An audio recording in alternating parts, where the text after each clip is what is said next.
कांग्रेस के वरिष्ठ नेता राहुल गांधी की संसद की सदस्यता रद्द होने के बाद कांग्रेस द्वारा सत्याग्रह किया जा रहा है, तो वहीं साथ ही साथ कांग्रेस द्वारा भारतीय जनता पार्टी पर लोकतंत्र का गला घोंटने और विपक्ष की आवाज दबाने को लेकर लगातार बातचीत की जा रही है। इसी पर बातचीत करने के लिए हमारे साथ मौजूद हैं हिमाचल के मुख्यमंत्री सुखविंदर सिंह ठाकुर। सर, किस तरीके से देखते हैं? बीजेपी लगातार ही कह रही है कि संवैधानिक संस्थाओं द्वारा जो फैसला लिया गया है उसमें भारतीय जनता पार्टी का कोई लेना देना नहीं है, तो दूसरी ओर कांग्रेस द्वारा लगातार बीजेपी पर जो है वो तंज कसे जा रहे हैं। नहीं, ऐसा नहीं है। राजनीतिक षड्यंत्र कई प्रकार से होते हैं और राहुल गांधी को सच में राजनीतिक षड्यंत्र के तहत सदन से उनकी सदस्यता को रद्द किया गया। और सदस्यता रद्द करने का मतलब ये नहीं है कि उनकी आवाज़ को दबा दिया जाएगा। राहुल गांधी जी कांग्रेस पार्टी के एकमात्र नेता ऐसे हैं जो बड़ी निडरता से भारतीय जनता पार्टी की जो नीतियां हैं उनके मुखर विरोधी है। आप पिछले 4 साल में ये बता दीजिए कि राहुल गांधी जी ने हमेशा जनता से जुड़े हुए मुद्दे उठाए, उनको रोकने की कोशिश की गई। उनके 8 साल में उनके खिलाफ सीबीआई, ईडी, आईबी सब लगा दिया गया, लेकिन कुछ नहीं मिला। अंत में इस हथियार के द्वारा उनको सदन से रोकने की कोशिश की गई, जिसमें वो सफल हुए। लेकिन जनता की अदालत में उनके जो मुद्दे हैं उनको उठाने से कोई नहीं रोक सकता। बीजेपी सर लगातार ही कह रही है कि एक राजनीतिक स्टंट जो है वो कांग्रेस द्वारा खेला जा रहा है, संस्थाओं का जो दुरुपयोग है वो नहीं किया जा रहा। संस्थाएं जो है वो अपने स्तर पर जो है फैसला लेती है, अपने कानून की प्रक्रिया अपनी होती है, उसी आधार पर जो है फैसला लिया गया। अब जिस तरीके से अगर हम बात करें, उनके घर को खाली करने की भी नोटिस जो है वो जारी कर दिया गया है।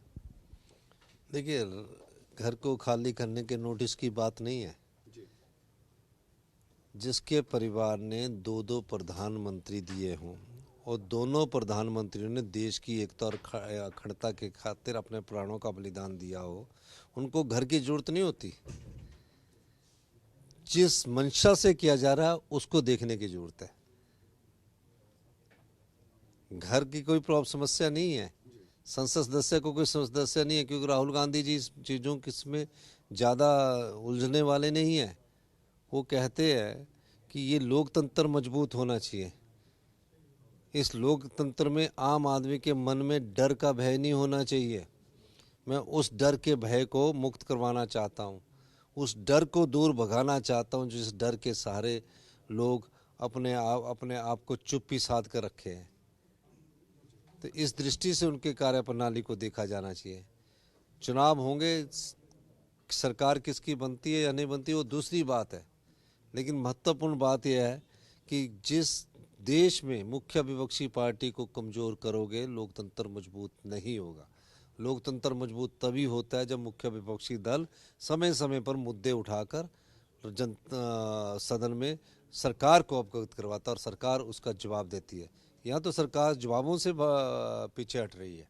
सर, इससे हटकर एक मुद्दा है जो काफ़ी लाइमलाइट में है इन दिनों। हिमाचल सरकार द्वारा जो है वो हाइड्रो इलेक्ट्रिक प्रोजेक्ट्स पर जो सेस लगाया गया है उसको लेकर पंजाब और हरियाणा सरकार द्वारा जो है वो उसके विरोध में प्रस्ताव पारित किए गए। किस तरीके से देखते हैं? उनके द्वारा लगातार ये कहा जा रहा है कि केंद्र सरकार जो है वो इसमें हस्तक्षेप करे। नहीं, केंद्र सरकार हस्तक्षेप करे पर गलत चीज़ के लिए ना करे ना। ये हमारा अधिकार है। हिमाचल के लोगों के अधिकारों की भी बात है, और जहाँ बांध बने हैं हमने सेस उन पर लगाया। पंजाब को उससे कोई फ़र्क नहीं पड़ने वाला, हरियाणा को उससे कोई फ़र्क नहीं पड़ने वाला। तो इस प्रकार का हल्ला करने का कोई मकसद नहीं रह जाता। और जहाँ कम्युनिकेशन गैप होगा, हम पंजाब के मुख्यमंत्री से भी बात कर चुके हैं और हरियाणा के मुख्यमंत्री से भी बात कर चुके हैं, और भी अगर संवाद करने की जरूरत होगी चर्चा के द्वारा उसको समस्या का समाधान कर लिया जाएगा। एक आखिरी सवाल सर, अमृतपाल को लेकर जो है वो लगातार जो है वो कई खबरें निकलकर सामने आ रही, कई वीडियोस जो है वो सामने आ रहे हैं।